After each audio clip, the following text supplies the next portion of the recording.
Where are you, Jeff? You want me?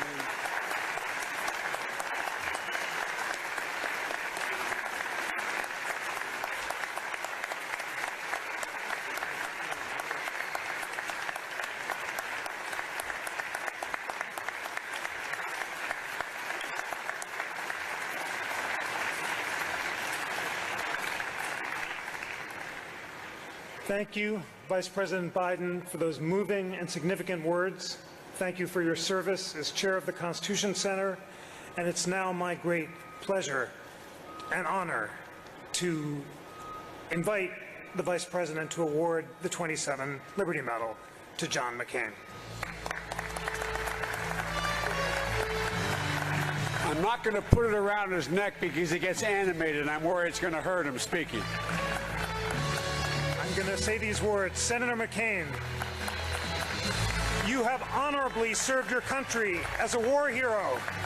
You have upheld the ideals of the United States Constitution as a statesman of the Senate and as a patriotic leader. And you have preserved, protected, and defended liberty at home and around the globe. For your life of sacrifice and service, it is the greatest honor for the National Constitution Center to award you the 2017 Liberty Medal.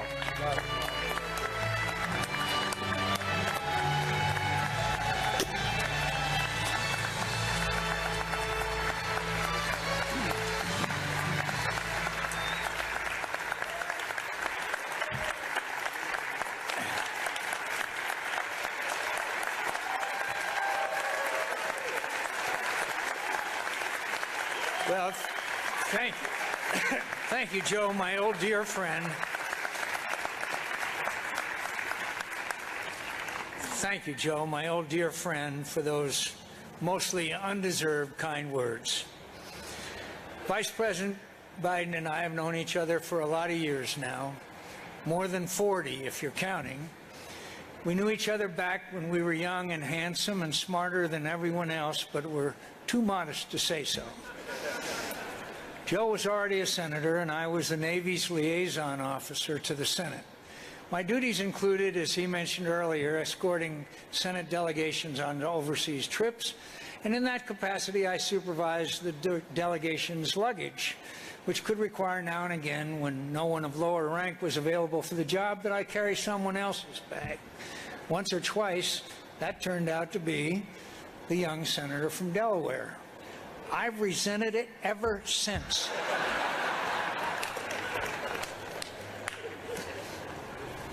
Joe has heard me joke about that before. I hope he has heard, too, my profession of gratitude for his friendship and love these many years. It's meant a lot to me. We served in the Senate together for over 20 years during some eventful times, as we passed from young men to the fossils who appear before you this evening. We didn't always agree on the issues. We often argued, sometimes passionately, but we believed in each other's patriotism and the sincerity of each other's convictions. We believed in the institution we were privileged to serve in. We believed in our mutual responsibility to help make the place work and to cooperate in finding solutions to our country's problems. We believed in our country and in our country's indispensability to international peace and stability and to the progress of humanity.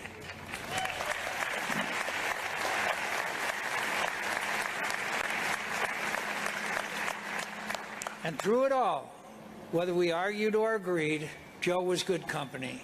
You all know he is good company.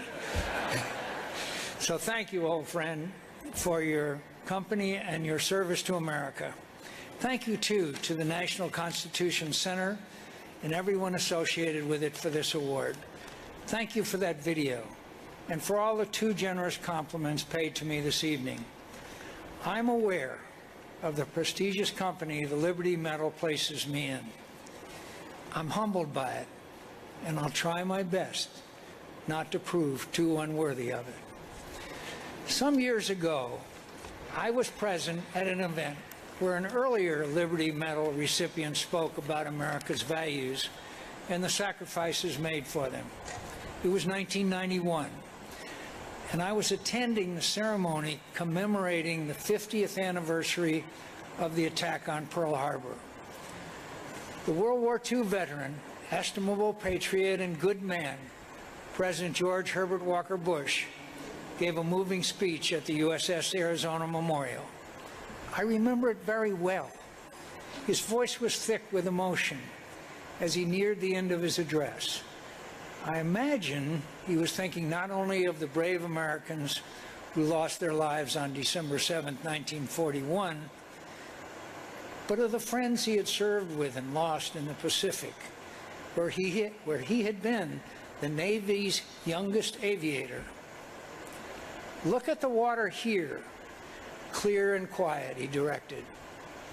"One day, what now seems another lifetime, it wrapped its arms around the finest sons any nation could ever have, and it carried them to a better world." He could barely get out the last line. May God bless them, and may God bless America, the most wondrous nation on earth. The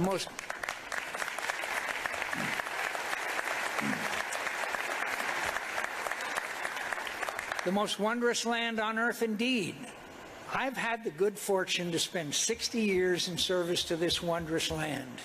It's not been perfect service, to be sure, and there were probably times when the country might have benefited a little less of my help. But I've tried to deserve the privilege as best I can, and I've been repaid 1,000 times over with adventures, with good company, with the satisfaction of serving something more important than myself, of being a bit player in the extraordinary story of America, and I am so grateful. What a privilege it is to serve this big, boisterous, brawling, intemperate, striving, daring, beautiful, bountiful, brave, magnificent country.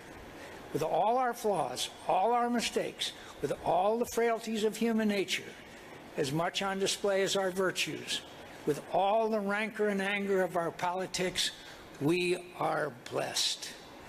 We are living in the land of the free, the land where anything is possible, the land of the immigrant's dream, the land with the storied past forgotten in the rush to the imagined future, the land that repairs and reinvents itself, the land where a person can escape the consequences of a self-centered youth and know the satisfaction of sacrificing for an ideal, the land where you can go from aimless rebellion to a noble cause and from the bottom of your class to your party's nomination for president.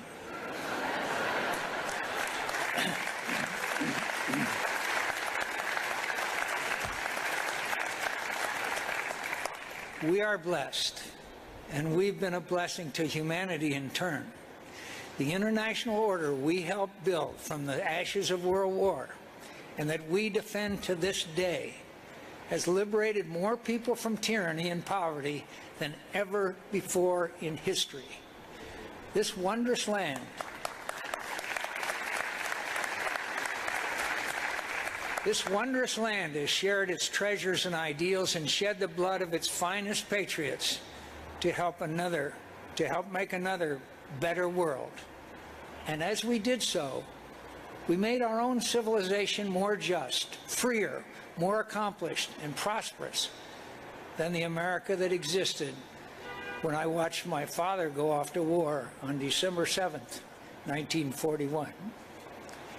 To fear the world we have organized and led the 3/4 of a century, to abandon the ideals we have advanced around the globe, to refuse the obligations of international leadership and our duty to remain the last best hope of earth for the sake of some half-baked, spurious nationalism cooked up by people who would rather find scapegoats than solve problems.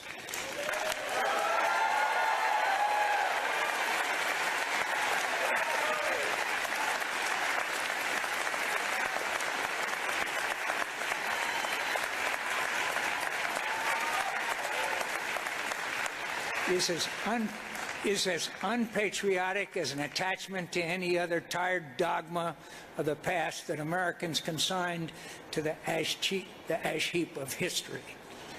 We live in a land made of ideals, not blood and soil. We are the custodians of those ideals at home and their champion abroad. We've done great good in the world. That leadership has had its costs, but we have become incomparably powerful and wealthy as we did. We have a moral obligation to continue in our just cause, and we would bring more than shame on ourselves if we don't.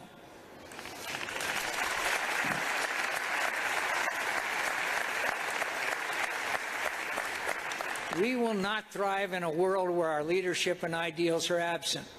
We wouldn't deserve to. I'm the luckiest guy on earth. I have served America's cause, the cause of our security and the security of our friends, the cause of freedom and equal justice, all my adult life. I haven't always served it well. I haven't even always appreciated what I was serving. But among the few compensations of old age is the acuity of hindsight. I see now that I was part of something important that drew me along in its wake, even when I was diverted by other interests. I was, knowingly or not, along for the ride as America made the future better than the past. And I've enjoyed it, every single day of it. The good ones and the not so good ones. I've been inspired by the service of better patriots than me. I've seen Americans make sacrifices for our country and our causes, and for people who were strangers to them, but for our common humanity. Sacrifices that were much harder than the service ever asked of me. And I've seen the good they've done, the lives they've freed from tyranny and injustice, the hope they encouraged, the dreams they made achievable. May God bless them. May God bless America, and give us the strength and wisdom, the generosity and compassion to do our duty for this wondrous land and for the world that counts on us. With all its suffering and danger, the world still looks to the example and leadership of America to become another better place. What greater cause could anyone ever serve? Thank you again for this honor. I'll treasure it.